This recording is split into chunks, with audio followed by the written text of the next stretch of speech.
1 in 3 young Slovaks are unemployed, according to European Commission statistics.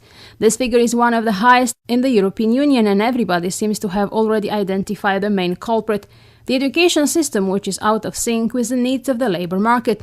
Edgardo Hahn, the CIO of a German company with production facilities in Slovakia, explains. For the students that finish studying here in Slovakia, we were very satisfied until now. This was one of the key matters why we came over to Slovakia, because we had very qualified people, also on the highest level, management and so on. Engineers are very well prepared for the jobs until now. What happens currently is exactly the same as for the pupils coming out of the middle schools that should be specialists on little jobs, on electrical or magnetism and so on. For the engineers, the same. We are really looking for a long time until we find the right person. We were looking for 1 year now after an engineer that is able to calculate dimensions of components, for example, on the computers and so on. Lucia Kleštíncová, an education analyst with the Institute for Economic Policy, a think tank based in Bratislava, tries to see why Han's HR department can't find the engineer they have been looking for. The schools don't produce the number and the quality and the structure of students that the labor market needs and what the employers ask for. So the result is that due to the recent boom of the higher education system and introduction of new universities which teach mostly humanities, there's a much higher amount of graduates of humanities than the demand on the labor market.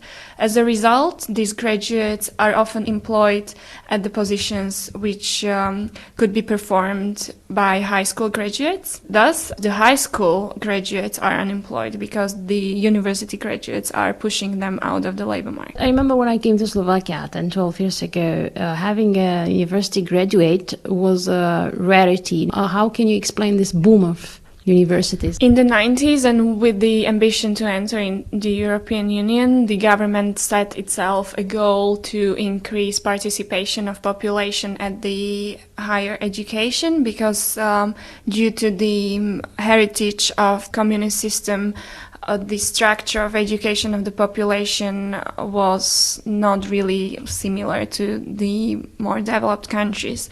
So the government set themselves the goal, okay, let's push as many students as possible to the universities. But the problem is that no one at that point thought of the negative impact that this policy could have on the quality of education. So the new universities were starting to be opened up without any regulation, and no one controlled the quality of students that were accepted to the university. No one controlled the quality of the teaching process. No one really controlled the employability of the graduates or the quality of graduates that were really leaving the universities and entering the labor market. Many people say we were kind of brainwashed into this ambition that increasing the participation at the universities will help us build the knowledge-based economy, but no one reminded the politicians at that point that simultaneously you need to think of ensuring the quality of the teaching process. But on the other hand, we can still think that the quality of high school graduates is not very high, and some of these industrial companies in Slovakia are not looking for university graduates. Of course, they need some engineers, but they need a lot of workers. And those workers or those graduates, fresh graduates of vocational schools in Slovakia, are not well prepared. This again can be justified or reasoned with the boom of the universities. If you remember how easy it has become to enter university, this had a very negative impact on the motivation of students on the elementary and high schools. So if you compare it to 10-15 years ago, where this kids had to work really, really hard and study extra classes to be accepted to the university. Now, because the amount of seats on the school is so much higher than the actual amount of the students know that there won't be any problem for them to be accepted to the universities because the funding system is set in such a way that it pays off to have as many students as possible. So the students are not motivated to work as good as possible whilst they're studying at the elementary and secondary schools. The Slovak Education Ministry has decided to put secondary and higher education in order. A first step that has already triggered some parents' protests is to make pupils work harder to get admitted to grammar schools. According to a draft bill that still has to be passed by Parliament from September 1st, 2014, they will have to pass a compulsory entrance exam and have at the beginning of the 9th grade an average grade of 2 or higher on a scale from 1 to 5, with 1 being the top mark. Those whose performance is poorer will have to attend vocational schools.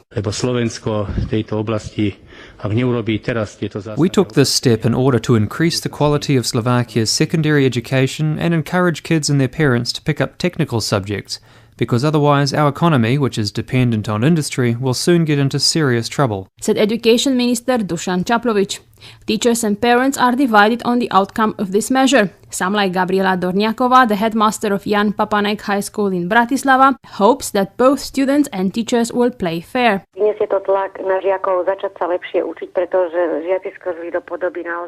It can motivate pupils to learn better, but I hope it will not put pressure on teachers to increase marks artificially. Others say companies might continue to lack skilled employees if most of those attending vocational schools are in fact those who perform poorly in primary schools. In addition to this, many vocational schools are faced with a shortage of skilled teaching personnel and outdated technical equipment. Lucia Kleštíncová says the problem is much more complex. We need to distinguish among lack of smart kids at certain types of school and lack of smart teachers at the school. When applying to high school, they would think so much more about whether to apply for grammar school or vocational training because they need to recognize their capacity, whether they might be accepted to the university at the later age or not. So if the kids knew that they are not smart enough, let's say, to be accepted to pass the entrance exams for the university, they wouldn't go for the general high school stream. They would definitely consider the option of vocational training. With regards to high quality teachers, this is a separate issue, a crucial issue, in my opinion, which no one has really recognized yet, despite the fact of the need for consolidation of public finances. There's very high or urgent need to increase the amount of funding in the education sector in general to be able to pay high quality teachers and motivate experts from practice to consider teaching career as a viable career option, which isn't the case at the moment. Another angle of this problem is also very low efficiency of how the available resources in the sector are used. And we know that we are paying for too many schools, for too long studies of too many students at the degrees which are not really demanded on the labor market. So if the funding system would be more capable of reflecting the demands and the quality of the teaching process, there might be certain resources saved which might later be used for increasing the salary of the teachers. But if now I'm a parent and I have to decide where I should try to encourage my kid to apply, and I'm going to visit a vocational school where I see this old building with very old equipment from the age of our grandma maybe, and some old teachers, not very friendly maybe because they are so tired after so many years, and then I go to a gymnasium and I see everything is shiny, computers everywhere. Parents react to this. It's not black and white, as you say. It's not the fact that all grammar schools would be modernized and with happy young teachers earning as much as they want. It's a problem across the education sector. You can't distinguish in such a way as you did it that the vocational schools are bad and the grammar schools are good. It's just that they are meant to teach different types of students. They are meant to prepare them for different types of careers. Yes, there are very good vocational schools, especially those who are in very tight contact with the future employers of their graduates. So there are very many modernized schools with experts teaching the students, but the major problem of not being able to attract the students is with the parents, as you said, who have this image of dirty work, of the worker in the factory. So, or the experience of being laid off from factories in the 90s themselves. But At the moment, there are thousands of graduates of universities who have the very same experience. There are thousands of degrees of various humanities, philosophical faculties, law, let's say, who can't find a job and end up at high school positions. And they keep thinking whether it might not have been easier for them to find a job if they had proper vocational training.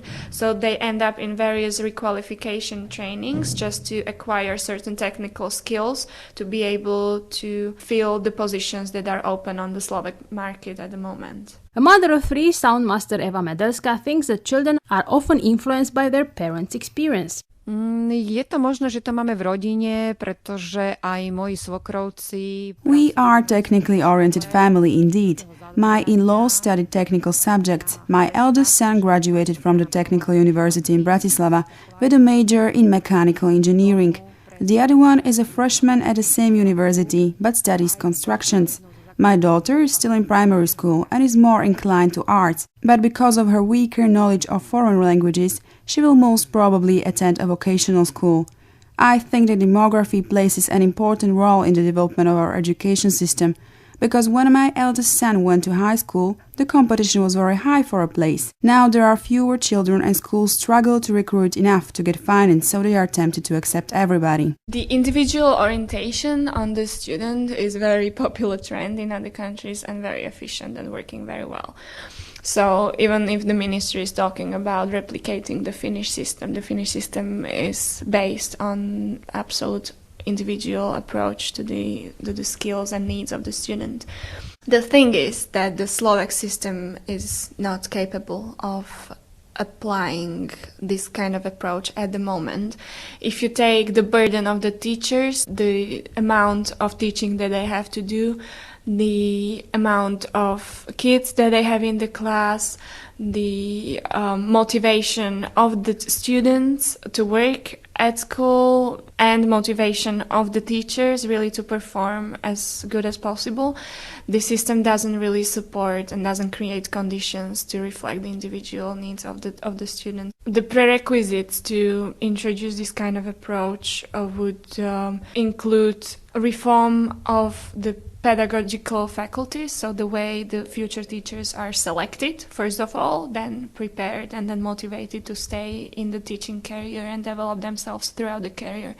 Then maybe introduction of certain assistants in the classes, because if you have 35 students of different educational needs in the class, you can't really devote equal time to all of them, so you would need assistants in the classes. You would need a career advisory really to communicate with the student about the options that he or she might have on the labor market, which at the moment the career advisory system is dysfunctional because the advisors don't really have conditions to perform the duties that they should have, because they are not paid for performing these functions, they are not trained, they are not sufficiently connected to the labor market, so they lack information. They can't really advise the student on career in IT or nuclear science or whatever if they are not in sufficiently tight contact with the potential future employers. So it's a very complex problem, and you can't really pretend, okay, let's say like this, we'll implement the Finnish system without thinking about the reform of future teachers and massive increase of